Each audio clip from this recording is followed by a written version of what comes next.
हमारे देश के प्रधानमंत्री नरेंद्र मोदी जी महान हैं और भारत के विश्व गुरु भी हैं। लेकिन दोस्तों, दुनिया भर में भारत का डंका बज रहा है और इस कदर बज रहा है कि हर इलाके में, हर देश में, हर भारतीयों के लिए कुछ सख्ती लागू कर दी जा रही है। कुछ जोखिम भरी सूची में भारतीय लोगों को डाल दिया जा रहा है।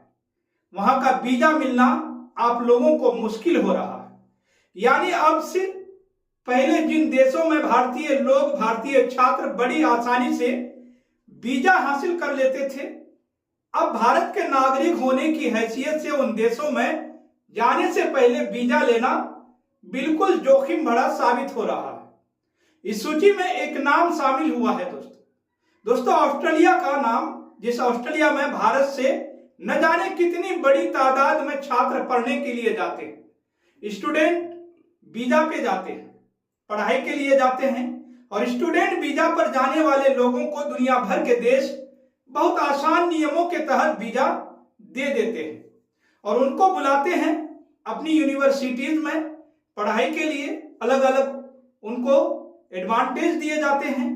यहां तो काम ही उल्टा हो गया है दोस्तों। उल्टा यह हो गया है कि ऑस्ट्रेलिया जो भारतीय छात्रों के लिए आसान नियमों के तहत वीजा देता था अब से पहले, लेकिन उसको लेवल 2 की कैटेगरी में अब तक रखा गया था। वहां भारतीय छात्रों के लिए कैटेगरी को और जोखिम भरी वाली कैटेगरी में डाल दिया गया है इस वक्त। यानी लेवल 3 में भारतीय छात्रों को डाल दिया गया है ताकि आप और सख्त नियमों का सामना करें। आवेदक जो जाना चाहते हैं ऑस्ट्रेलिया पढ़ने के लिए, उनको अपनी फाइनेंशियल स्थिति, पढ़ाई के लिए वे जा रहे हैं, तो उनका इरादा क्या है? पढ़ाई के लिए ही जा रहे हैं या फिर इसे साबित करना होगा दोस्तों। जो प्रक्रिया है आवेदन की, उसे लंबा बनाया जा रहा है, सख्त बनाया जा रहा है, मुश्किल बनाया जा रहा है ताकि आप हिम्मत हार जाएं। दोस्तों, कहा यह जा रहा है कि अब से पहले कुछ फर्जी आवेदन आ गए थे, वीजा में धोखाधड़ी हुई थी। लोग पढ़ने के लिए वीजा लेते थे और जाते थे किसी और काम के लिए। लेकिन 8 जनवरी 2026 से नियम बदल चुके हैं और इसमें आपको, अब जब आप स्टूडेंट वीजा के लिए अप्लाई करेंगे तो आपको अपना बैंक स्टेटमेंट जो आप लगाएंगे उसकी बहुत बारीकी से जांच होगी।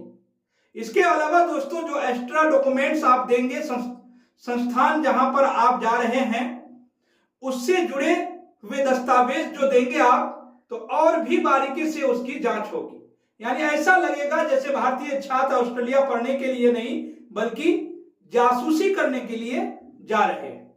अब यह स्थिति जब बन रही थी, ये नियम जब लागू होने वाला था, उससे पहले चाहिए तो यह था कि सरकार को, ऑस्ट्रेलिया की सरकार के साथ बातचीत करनी चाहिए थी।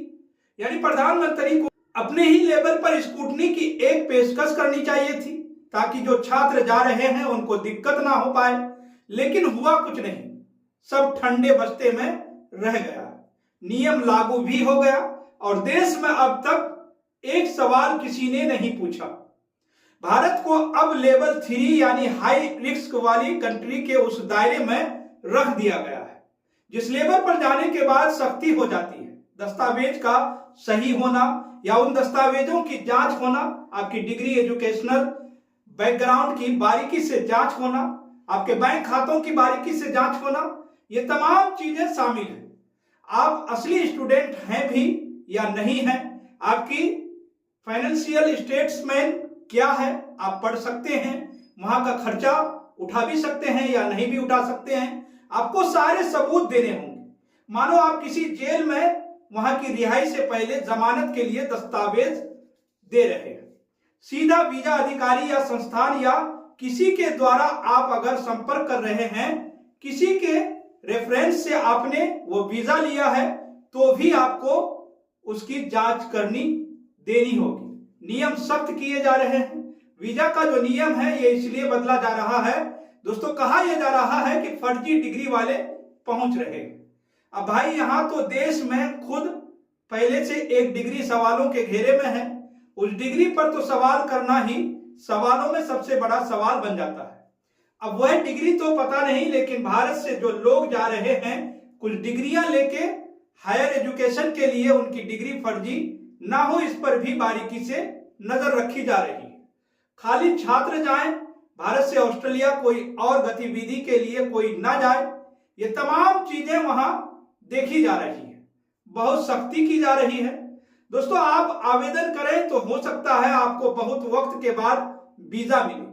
अभी मान लिया जाए कि अभी आपको महीने भर में वीजा या 15 दिन में वीजा मिलता था, तो अब ये लेवल 3 में जाने के बाद आपको वीजा हो सकता है कि 6 महीने में मिले या फिर 5 महीने में मिले या फिर नहीं भी मिले। दोस्तों प्रशांत भूषण ने एक ट्वीट लिखा है, उन्होंने लिखा कि ऑस्ट्रेलिया में भी भारत का डंका बज रहा है। ऑस्ट्रेलिया ने हिंदुस्तानी छात्रों को हाई रिस्क कैटेगरी में डाल दिया है। मोदी है तो मुमकिन है, सवाल तो यही है ना कि हमारा जब डंका बज रहा है दुनिया में, दुनिया के हर देश में जहां प्रधानमंत्री जाते हैं वहां ढोल नगाड़े बजते हैं, तो आओ भगत होती है, गले मिलते हैं, फिर ये भारतीय के साथ भेदभाव क्यों हो रहा है? दोस्तों भारत के प्रधानमंत्री का आदर सत्कार हो रहा है, उनका डंका बज रहा है, उनका एक तरह से ग्लोबल लीडर के तौर पर प्रेजेंटेशन हो रहा है और भारतीयों को अमेरिका हथकड़ी बांध के वापस उनका देश भेज देता है। दोस्तों ऑस्ट्रेलिया कह रहा है कि वीजा नियम सख्त कर दिए जाएंगे। ये प्रधानमंत्री और भारतीय आम नागरिक इन दोनों में अलग अलग ट्रीटमेंट हर देश क्यों कर रहा है, ये सबसे बड़ा सवाल है दोस्तों। और इस नियम के लागू होने से पहले भारत सरकार ने क्या कोशिश की कि ऑस्ट्रेलिया सरकार के साथ बातचीत करने की, ये भी स्पष्ट नहीं है। तो बहरहाल दोस्तों ऑस्ट्रेलिया जाना है तो एक लंबा वक्त लेकर आपको जाना होगा। वीजा आवेदन के बाद वक्त लंबा लग सकता है, लेकिन आप अगर जेन्युइन हैं, जेन्युइन छात्र हैं, जेन्युइन स्टूडेंट हैं, पढ़ने के लिए ही जा रहे हैं, तो वीजा आपको मिल सकता है। लेकिन बड़ी बारीकी से जांच होगी, जोखिम भरा सवाल होगा, मेहनत बहुत लगेगा। तो फिलहाल दोस्तों खबरों में इतना ही। आप इस पूरी रिपोर्ट को लेकर क्या सोचते हैं, आपकी क्या राय है? आप अपना राय हमारे कमेंट सेक्शन में जरूर लिखिएगा।